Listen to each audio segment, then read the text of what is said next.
Assalamualaikum warahmatullahi wabarakatuh. Selamat datang di Dosen Traveler. Baik, hari ini terkait dengan mata kuliah time series model ya. Jadi di sini kita akan mencoba memprediksi masa depan berdasarkan data masa lalu. Yang kita gunakan adalah model time series. Jadi model time series atau juga disebut model deret waktu, kita dapat mengenal dengan beberapa model seperti moving average atau rata-rata bergerak, kemudian juga perataan eksponensial ya, ada juga dengan proyeksi tren, dan ada penguraian atau decomposition. Nah, di pertemuan ini kita akan membahas terkait dengan model ramalan time series dengan menggunakan dekomposisi time series model ya, dekomposisi time series model. Nah, di sini saya akan mencoba menunjukkan ya bagaimana kita menyelesaikan forecast ya dengan data-data masa lalu ya, berdasarkan data-data masa lalu dengan model dekomposisi time series. Kenapa sih kita menggunakan model ini, model dekomposisi time series? Karena dalam model dekomposisi time series ini untuk menggambarkan tren dan faktor musiman yang ada dalam deret waktu. Ya. Jadi dekomposisi itu bisa mencakup siklus jangka panjang atau dampak dari hari libur, dampak dari season gitu ya, musiman.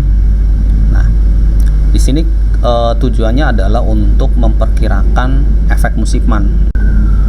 Ada dua model time dekomposisi time series. Pertama adalah model aditif. Nah, model aditif itu kita gunakan ketika variasi musiman relatif konstan sepanjang waktu. Ya, jadi data relatif konstan sepanjang waktu. Yang kedua adalah model perkalian atau multiplikatif. Ini berguna ketika variabel-variabel musiman itu meningkat dari waktu ke waktu ya. Oke, baik. Di sini kita sudah membuka Excel kita ya. Nah, kalau kita lihat di sini di Excel, kita ada data sepanjang 12 periode ya. Jadi ada 12 observasi sepanjang 12 periode. Kemudian kita juga di sini ada kolom the decisional trend, kemudian ada seasonal index, kemudian ada average seasonal index, dan ini adalah forecast. Nah, kita akan memforecast periode ke-13, 14, 15, 16, dan 17 ya. Atau kita akan meramal kira-kira data yang akan muncul pada periode ke-13 berapa, 14 berapa, 15 berapa, 16 berapa, dan 17 berapa. Baik, sekarang kita akan mengisi untuk kolom the decisionalized trend ya. Nah, the decisionalized trend ini adalah berasal dari regresi linear dari observasi ya, dari observasi. Maka kita perlu tahu model regresi linearnya dulu untuk mengisi the decisionalized trendnya ya. Caranya adalah bagaimana? Caranya kita buka ini nav. Caranya adalah kita buka data, kemudian dari sini ada data analyze ya. Kita cari regresi. Nah, ini ada di sini.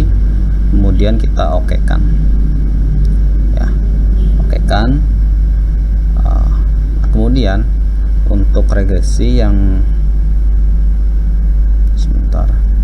untuk Y-nya itu ya adalah observasi ya, observasi kita blok ini observasi ya.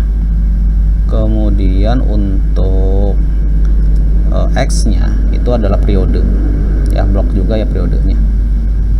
Nah, kita okekan. Nah, sehingga kita dapat output dari regresinya. Nah, di sini ada intercept. Sehingga kita dapatkan persamaannya itu adalah desentralisasinya ya. Ini oke, kita copy aja ini. Intercept X variable dan interceptnya. Nah, kita taruh di sini ya. Kita taruh di sini. Interceptnya adalah 223,318 dan X variabelnya ya 18, sehingga nanti kita dapatin untuk the decisionalized trendnya itu Y sama dengan ya, atau berarti Y ini Y itu adalah the decisionalized trend ya, itu adalah 223,318 ya ditambah 18,10 poin ya, pakainya 9 kali X atau periode ya, kali periode. Nah, ini modelnya ya. Jadi kita dapatkan modelnya seperti ini untuk the decisionalized trend. Nah, selanjutnya kita isi ya, berarti kita ikutin ya, berarti adalah 223,318 ditambah 18,1049. Nah, ini kan dikali nih, kita kurung dulu nih,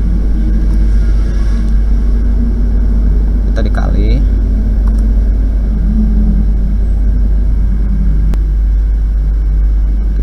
dengan periodenya ya, karena di sini ada periode. Nah, ini hasilnya 241. Nah, ini kita tarik saja. Nah, maka kita sudah dapat tren dari the seasonalist trendnya ya. Selanjutnya apa? Selanjutnya kita akan indeks ya. Nah, indeks itu adalah seasonal index itu adalah observasi dibagi dengan the seasonalist trend ya. Maka hasilnya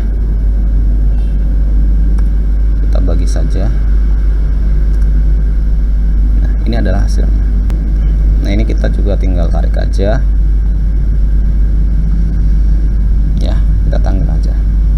Nah, kemudian average seasonal index. Ini sebenarnya kalau kita mau insert satu tabel lagi, di sini ada namanya periodik ya, periodic season. Periodik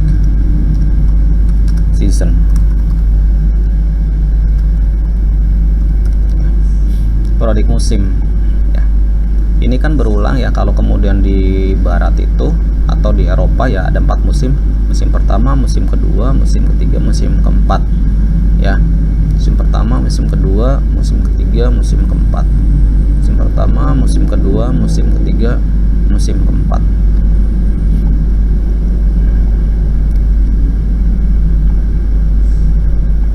Nah, jadi ini biasanya di beberapa ini disebut juga quarter 1, quarter 2, quarter 3, quarter 4 ya. Kalau kita pakai quarter umpamanya ya.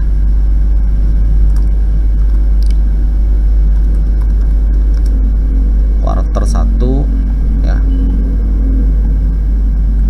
Nah, quarter 2, quarter 3, quarter 4. Nah, itu berulang. Ya, memang ini kan datanya data musiman ya. Ini observasinya itu adalah data musiman. Jadi ini berulang, sehingga ketika kita membahas di average seasonal index itu, kita untuk yang quarter 1 itu rata-ratanya, maka datanya adalah data yang quarter 1. Kita tambahkan ini ya kan, kemudian yang quarter 1 ini lagi kemudian ini lagi 1 ya. Nah, yang semuanya 1. Kemudian kita namanya rata-rata kan kita bagi 3. Nah, kita bagi 3. Nah, ini hasilnya, hasil rata-rata. Nah, sama ini juga kalau yang 2 semua. Yang 3 semua, yang 4 semua. Nah, ini kan tinggal kita copy, kita sama. Ya, ini hasilnya adalah sama.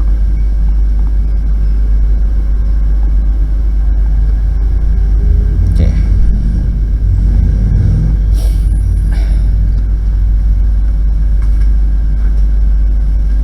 Nah, sekarang kita tinggal mengisi forecastnya. Ya. Maka kita akan mengisi forecast. Pertama harus seasonal indexnya kita lengkapin ini di sini ya. Kita lengkapin. Kita lengkapin ya. Nah, berarti kan yang ke-13, 14, 15. Kita lengkapin ini, kita tarik aja. Ya, nah. Kita lengkapin ini warna kuning. Nah, kalau sudah kita lengkapin, nah ini kan quarternya sama sebenarnya ya. Ini kan kalau kita ambil periodic seasonnya itu kan pengulangan sama ya. Ini juga berarti ini adalah di quarter ke-1 ya, yang 17 sama. Ini kan pengulangan sama seperti ini ya.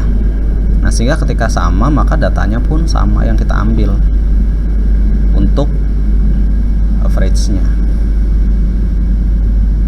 ya, sama sebenarnya.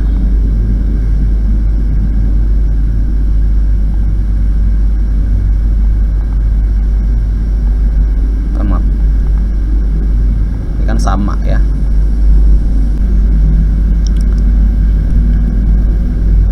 Sehingga selanjutnya kita tinggal mengisi kolom forecast ya. Ini kolom forecastnya nih, kita ingin tahu pada periode ke-13.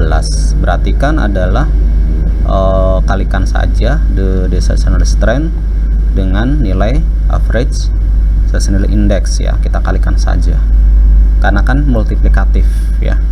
Ini T ya, ini trend, ini adalah seasonalsnya ya. Ini adalah multiplikatif, jadi kita kalikan saja hasilnya.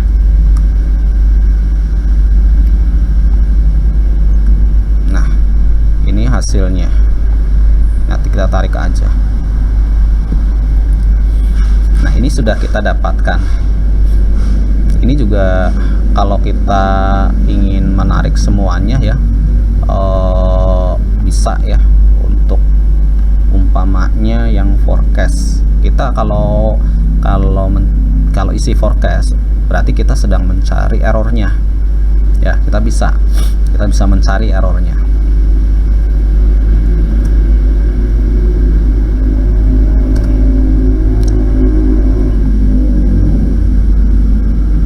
Oke, nah ini hasilnya, ini adalah forecast. Nah, kita bisa membandingkan antara observasi ya juga dengan forecast. Kita bisa bandingkan ya, kita bisa gunakan tabel ya, atau kita bikin grafik. Kita pilih scatter.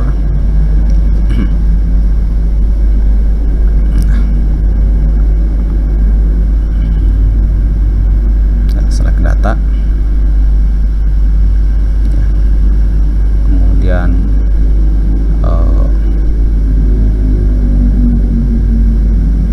add, ini umpamanya data, ini trend ya. Maaf, ini observasi ya, observasi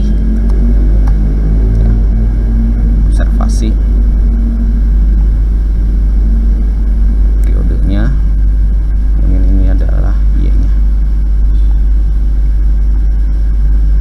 Nah, ini observasinya ya. Oke. Kemudian kita tambah lagi bisa. Nah, yang kedua itu adalah forecastnya. forecast. Nah, ini forecastnya.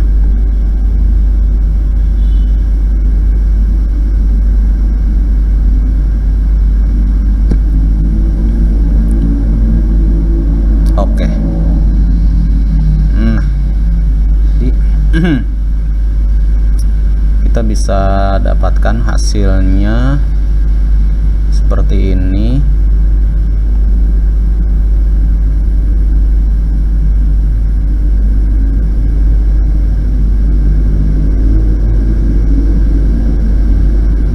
Kita bisa memilih yang paling enak dilihat ya.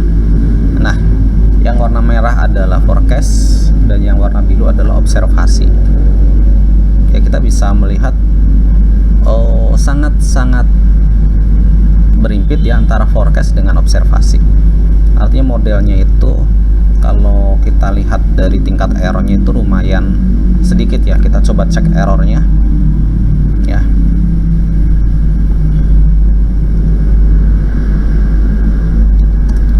Nah, ini adalah errornya ya. Ini errornya ya, relatif kecil tingkat errornya ya. Nah, demikian mata kuliah forecasting dengan dekomposisi time series. Semoga bermanfaat. Assalamualaikum warahmatullahi wabarakatuh.